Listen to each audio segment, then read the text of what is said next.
जिस दिन आपके सिलेक्शन की झांकी निकलेगी ना मेरे भाई, उस दिन आपको पता चलेगा कि सिलेक्शन का महत्व कितना था। जैसे मेरे एक सर थे, और सर थे नहीं सर हैं, और वो हमेशा एक बात, जब मैं लाइब्रेरी में पढ़ा करता था ना, तो वो हमेशा मुझसे एक बात बोलते थे कि आदित्य, तुमको अभी महसूस नहीं है कि तुम्हारी ज़रूरत लोगों को कितनी होगी या लोग तुमसे किस कदर कनेक्ट करेंगे। क्यों? क्योंकि जब हमने पढ़ाई शुरू किया तो हमारे रिश्तेदारों ने धीरे धीरे हमारे घर वालों का साथ देना छोड़ दिया। मतलब पता चलता था कि मामा जी के घर से लड़ाई हो गई एक तरीके से कह के, या रिलेटिव आसपास के जो है उन्होंने पापा मम्मी को काफ़ी ताने देना शुरू कर दिए। यहाँ तक ये भी कह दिया तुम्हारा बच्चा पढ़ाई थोड़ी करता है, 3 साल से दिल्ली में मटर गश्ती कर रहा है। ऐसी कई सारी बातें होना शुरू हो गई। जिनके साथ हम कनेक्टेड थे वो लोग भी धीरे धीरे छोड़ने लगे।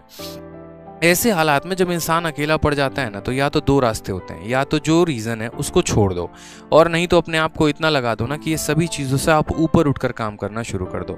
शुरू के तो 2-3 महीने हमने भी काफ़ी बर्बाद किए, ठीक है, 3-4 महीने हो गए बर्बाद। माइंड आदमी का किसी का भी डिप्रेशन में चला जाता है, सोच नहीं पाता है। लेकिन एक स्ट्रॉन्ग रीज़न होना चाहिए लाइफ में। जैसे उसके बाद रैंडमली मेरे सामने एक पोस्ट की वीडियो आई कि इनकम टैक्स इंस्पेक्टर कैसे बनते हैं। मुझे काफ़ी अच्छा लगा वो वीडियो, और मुझे इतना अच्छा लगा वो वीडियो कि उसके बाद मैंने रैंडमली सारे पोस्ट देखने शुरू कर दिए। अच्छा, सीजीएल में इनकम टैक्स इंस्पेक्टर भी होता है, उसके बाद जो है यहाँ पर AA इंस्पेक्टर भी होता है, उसके बाद एक्साइज इंस्पेक्टर्स भी होता है। और आप बिलीव नहीं करेंगे, जिस रात मैंने वीडियो देखी थी उसके अगले रात, चूंकि मैं दिल्ली में रहता था, तो उसके अगले रात मैंने यहाँ पर जो है मेट्रो लिया था, और मेट्रो लेकर मैं पहुँच गया था विदेश मंत्रालय। हालांकि किसी दिन फोटो होगी तो मैं शेयर ज़रूर करूँगा, ये मेरे प्रिपरेशन के टाइम की बात थी। और विदेश मंत्रालय जाकर उस पर्टिकुलर ऑफिस में, जहाँ पर जब आप SSC से सेलेक्ट होकर जाएंगे ना, और वहां पर जाके जब आप जॉब करेंगे, तो उस पर्टिकुलर बिल्डिंग के आगे, चूंकि सिक्योरिटी गार्ड बहुत ज़्यादा थे, वहां ठहरने दे नहीं रहे थे, तो जाकर मैंने कम से कम 1.5-2 घंटे वहां पर बैठा रहा। और कुछ नहीं, बस उसके बगल में बस स्टैंड था। बस यही सोचता रहा कि यहाँ जो लोग जॉब करने आते हैं उन्होंने कितनी मेहनत की होगी, और क्या वो यहीं तक रुकते होंगे या उनका वजूद यहाँ से और आगे जाता होगा। ऐसा होता है विदेश मंत्रालय में, आप लंदन में, और फॉरेन पोस्टिंग आपको मिलती है। तो मैंने अपने लाइफ को वहां पर कंपेयर किया कि देखो आज मैं कहाँ पर हूँ, आज मैं यहाँ पर हूँ। मेरे पास 2 रीजन है, या तो यहाँ से मैं बहुत गड्ढे में चले जाऊँ, अपने आप को बहुत नीचा दिखा दूँ, अपने आप को वाकई में वो साबित कर दूँ जो लोग मेरे बारे में सोच रहे थे कि हाँ मैं नालायक हूँ, हाँ मैं निकम्मा हूँ, मैं कुछ भी नहीं कर सकता। या तो मेरे पास ऑप्शन है कि मैं यहाँ से आगे पहुँचूँ, आज इस बिल्डिंग के बाहर खड़ा हूँ, एक वक्त लेकर आऊँ कि इस बिल्डिंग के मैं अंदर मौजूद हूँ। और मेरे साथ एक और लड़के थे, मैंने उनसे भी ये बात कही थी कि देख लेना, 1 साल के अंदर ये कहानी पलट कर मैं रख दूंगा।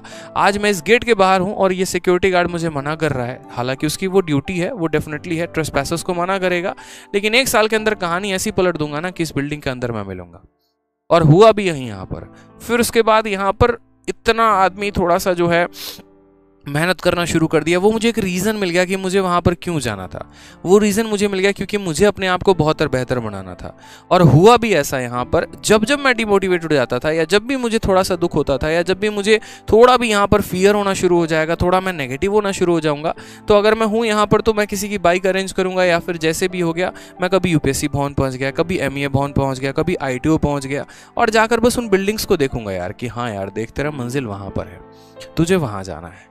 जब वो चीज़ सामने होती है ना तो ज़्यादा मोटिवेशन मिलती है, रोंगटे ऐसे खड़े हो जाते हैं एकदम ऐसे, हाँ यार फील आ रहा है। मतलब देख, सोचना यार, एकदम बाहर आज खड़े हैं, कल के दिन अंदर होंगे, सोचो स्टाफ होंगे, सिक्योरिटी गार्ड्स होंगे, ID लगाकर ऐसे हम भी एंट्री करेंगे, कितना मज़ा आएगा। मतलब वो रेल भवन में जब हम सिक्योरिटी देखते थे, मतलब फील होता था कि हाँ यार ठीक है, इसी चीज़ के लिए तो पढ़ना है, इसी चीज़ के लिए तो करना है, हमारे भी नाम की वाहवाही होगी, हमारा भी नाम का गुणगान होगा। और वाकई हुआ भी ऐसा। जिस दिन मेरा रिजल्ट आया, जिन लोगों को हम नहीं जानते थे ना, उन लोगों की तरफ से भी कॉन्ग्रेचुलेशंस के मैसेजेस आने शुरू हो गए। तो वो एक जो रुतबा होगा ना, वो एक जो जलवा होगा, आप अलग ही बनाएंगे। उसके लिए आपको अंदर से थोड़ा सा पैशनेट होना पड़ेगा, अंदर से थोड़ा सा मोटिवेट होना पड़ेगा, और एक वो स्ट्रॉन्ग रीजन ढूंढना पड़ेगा। वो क्यों का आंसर मिल गया ना, तो फिर तो तहलका ही है लाइफ में मेरे भाई। समझ गए? तहलका बिल्कुल तहलका करेंगे आप जाके। आ जाइए।